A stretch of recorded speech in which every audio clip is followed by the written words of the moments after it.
আপনার যদি শুধু কন্যা সন্তান থাকে তাহলে কি করবেন? একজন ব্যক্তির যদি একজন কন্যা সন্তান থাকে তাহলে তার সম্পত্তির অর্ধেক তার কন্যা পাবে, আর একাধিক কন্যা সন্তান থাকলে 3/2 কন্যা সন্তান পাবে। আর আপনি যদি চান আপনার সম্পত্তি আর কেউ না পাক, তাহলে সেক্ষেত্রে কি করবেন? আজকের ভিডিওতে এটি নিয়ে বিস্তারিত আলোচনা করব।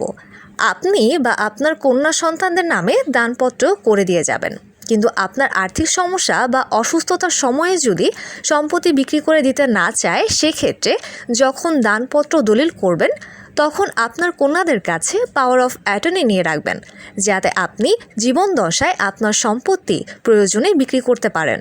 আর আপনি যখন মারা যাবেন, আপনার পাওয়ার অফ অ্যাটর্নি বাতিল হয়ে যাবে এবং আপনার কন্যারা আপনার সম্পত্তির মালিক হয়ে যাবে।